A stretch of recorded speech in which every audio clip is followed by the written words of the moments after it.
Office Manager. Mia, Logistics Coordinator. Kelsey, Logistics Coordinator. And we are Moreno Global. So on this episode, we're going to be talking about What it's like being a young lady in the trucking industry. How should we encourage women to jump into the trucking industry? I think that it's definitely something that women should get into because you wouldn't expect it, but women in general need to understand that they can do this. It's not only a man's job. I mean, it definitely does help out, especially like if you have like a husband that's like in the industry. Like, it's good to know how to manage it in general. I mean, it's also very good money for a woman to make. A lot of people are just like, oh, I get a lot of drivers. I mean, calling is just guys and guys and guys, but you don't really get a lot of girls. This is something that a woman should also like be able to learn. I feel like it's also really good, and I mean, it's something that they can definitely do. It's not even only like behind the computer. It's actually going outside and learning how to strap, how to learn what every equipment does, and like, just in general, how to do this type of job. Yeah, I feel like if you have a husband that's in the trucking industry, you have your own company, I think it's important to really learn about what it takes to run a trucking company. Don't just leave it up to the man to do all the driving, do all the physical work. You need to learn about, the book, the safety regulations, DOT compliance. It's really important to learn how to strap, learn what all your equipment does. Even as a dispatcher, if you're a female dispatcher, I would say it's really important to know everything and get into the books, equipment, because a lot of loads, they ask for coil racks, they ask for pipe stakes. There's things that we should definitely learn, it's really important to also go outside and learn all these. Even when we have courses, we even take the time to go outside and say, oh, how do you strap this? How do you put a belly wrap on it? Like, we need to And you know know. what? I feel like recently also we've actually had more girls join the courses and actually watch the strapping part. Yeah. And I see they're actually interested in it, because it's something that you can learn how to do, and it's I think it's something very important. I think it's interesting. Yeah, and it's also interesting. So she's still here, and that's what a lot of people haven't been able to do. She caught on really fast, so I think that's what really helped her out.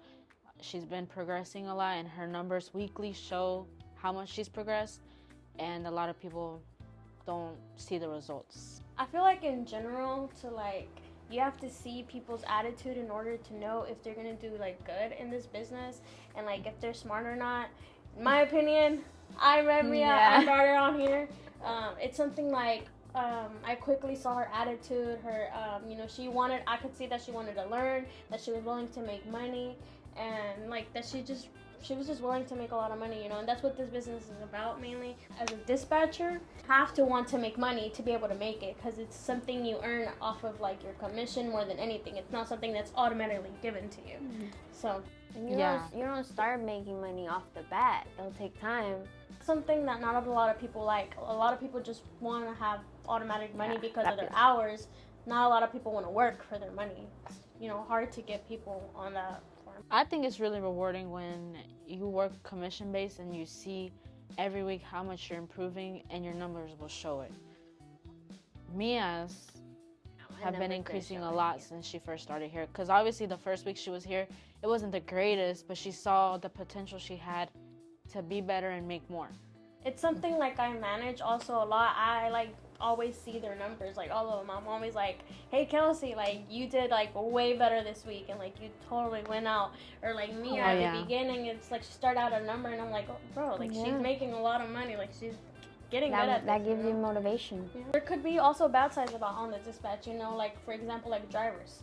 They can also give you big headaches. It's bad having to deal with drivers that either don't know how to work their books, or in general just don't communicate with you. And I know a lot of people have bad experiences with drivers, especially my friend over here. I did have a bad experience with a driver multiple times, most recently one. But I guess they don't understand that on the other side of saying, they don't think that it's a younger girl dispatching them, so they think they can talk to you the way they want to. What do you think about that scenario, Kel? Well, to me, in that situation with, the carrier that Mia was dispatching, because Josh, he was the one that was dispatching him, and he got sick. He was out, so we had to take over and look after his trucks. And Mia was assigned to this specific carrier, and you know, he's a very like stressful guy. He's very impatient, and we could see that for like the past few weeks now. I guess when he first started with us, Josh was like, you know, making him really, really good money, making him over 7,000 as a CDL driver, well, CDL hotshot. And, you know, every week is not going to be the best. There's some weeks where, you know, you're not going to make as much as you did last week, or, you know, the next week can be way, way better than that. But in this case, I guess he had been having, you know, I've had a few, you know, lower weeks than usual, and he just took out all his frustration and anger on Mia, which, I mean, Mia had nothing to do with it, because, you know, she was just out of the blue on the phone with him, and then he just, like, starts going off on her, and he was on speaker, so I could hear what he was saying, and she was just, like she was just, yeah. And I think that's one side of it that not many people, if they come into it, they expect that it will be all nice and all fun and giggles, but in truly, it's not. Because you don't expect that you get drivers like this that actually, or people that speak to you this way. Some people just won't know how to handle it, but like in these cases, you just have to be like ready, you know, prepared for anything, because you just really never know with these drivers or even brokers in general. In my case, I like to communicate with my drivers, which we all do, but I communicate with them differently. I text them like every 2 hours. I keep them maintained with the information, and it's different because how do you communicate with your drivers? I communicate with my drivers a similar way. Sometimes I just call them specifically and, you know, explain to them what's coming out, and, you know, if they haven't moved, this is why. One thing about us, you know, as dispatching with Moreno Global, you're never gonna hear us say there's no loads coming out, because there's always loads coming out. Partials, full truckloads, LTL, there's always something coming out. And, you know, maybe you haven't moved because it's not enough to move your equipment. That's the and thing make also. profit. Whenever people call on the phone, they're always like, are you gonna like make me move all the time? And I'm like, look, there's loads coming out of everywhere. There's always going to be loads, but we're also not willing to like move you for less, for like a couple cents, you know. We won't move you for something that's less than a certain amount. We're not gonna move you just because there's something that coming out, you know. We're gonna get you something good, and we don't want to just move you and like waste time and waste money for like either. Or in specific cases, something that'll just pay for their gas. We need to make sure they get paid for their time, their job, and their effort. Gotta make it worth it. Yeah, depending on like the zone that they're at, you know, sometimes they have to take lower rates to get out of the area that they're in, and, you know, that's just to get out of there and, you know, keep the week moving. But, you know, if you're gonna be stuck because you don't want to move less than a certain rate, then that's when it's gonna affect, you know, you as the driver or you as the owner, and then the dispatcher, because, you know, the dispatcher starts getting frustrated when, you know, everything that's coming out is not enough to your standard. I think that's also one thing they might expect, because being outside on the road may be different. You're just sitting in your truck, you're just waiting, but on our side, we're also sitting here waiting for something to come good. We're looking at loads, and we can't make a good load come out. We have to have patience out of for thin this. air. Yeah. That's also why we like always stay consistent, remind them like we're still looking for you. Like we're always reminding them like you're not just left, you know, behind or something. We're always like looking for all our drivers. So we never forget about anyone. It's just it's different. Sometimes it can be harder, you know, certain areas and stuff. Yeah, we've had like a few people call in, you know, wondering about our dispatch, and they tell us over the phone that their current dispatcher, you know, communication is bad, doesn't talk to me throughout the day, and then I end up parked for 2-3 days. They send me to Utah, they send me to Washington, Idaho, and, you know, that kind of sucks when you listen to their story, because, you know, for me it makes me feel bad. You know, they're just sitting there waiting on someone else, and you don't know what the dispatcher is doing.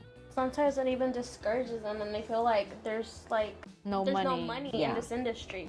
But it's like, I guess it just depends on who you go with, or like the type of dispatchers and company that you go with. And also, drivers, I think, should understand that not money comes right off the bat, because it comes in waves as well. Like, you're not gonna have good weeks all the time. Let's talk about privileges as a girl Oh. in the trucking industry. I think that, honestly, I don't think we really have privileges. I think the guys have more privileges than we do. Yeah, since the trucking industry is so male dominated, you don't see a lot of women in the trucking industry. So it's kind of, they get an upper hand, especially as a truck driver, as a dispatcher. Men get more along with men. Yes. Yeah, I haven't really been in this a lot, but I've heard a couple times when like sometimes they'll talk to like Mia a different way, and then when they hear a male voice or something, they like automatically change their tone, and I'm like, what? Like, They act like they've been bros for how many years? Yeah, Really. as Dante, earlier today I heard Dante talking to this broker, and he was saying, "Yeah, buddy, bro, yes, You know what sir, Dante reminds me of? bud, Dante Inferno." Like it was just like if they were besties for 5 years. They talk about where they moved from. Yeah, and I feel like guys, they get along better Yeah. with male brokers. Rather with us. I feel like when we call, they're like, oh no, I can't do that. Hang up the phone on you. Or they'll just get straight to the point and like try to hang up. Some of them are nice though. Don't get us totally. wrong. Like there's a lot of brokers that are very, very nice, and and then there's just some brokers that sound like they hate their life or that they're miserable or I don't know. It kind of sucks when you hear that over the phone and it's just like, damn. Like, we get off the phone like, he sounded depressed. Yeah. It's interesting because like securement is just as important as anything else, behind, e-logs and dispatching everything. Securement is just as important because that's what's going to be transported on the road. And, you can't have a loose strap, you can't have a loose, chain holding down a machine because the last thing you need is, your husband or you to be put out of service. Or, worst thing to happen is, get in an accident, something flies off. Yeah, something flies off the trailer. That's the last thing you would want. So it's really important for women to really get into every aspect, not just, the dispatching or not just, oh, my husband's 10 minutes away from picking up, right? Yeah. So there's a lot of aspects. And then also, on that note, I feel like we should mention the course. Yeah. So we will also be having a course. It's upcoming. We actually have two upcoming up. It's like a complete course, and then we also have a one-day course with just us, just the ladies. We will be the ones actually introducing that course to y'all, and also a full course. Yeah, but that other course is gonna be about starting your own company, securement, how to pick out your trailers, how to everything of a company, everything you need to know from scratch, basically. But like the one we're mainly giving out, we're gonna be going in depth about dispatching. You're gonna get a one-on-one. There's gonna be all the tips, tricks, everything. We finna have y'all outbooking me. Maybe I'll outbook you. We'll give y'all information about this, and yeah, I'll send you a text. Let's go ahead and wrap this up. We'll see y'all next podcast, next video, and it's gonna be even better. Thank you for watching. Bye.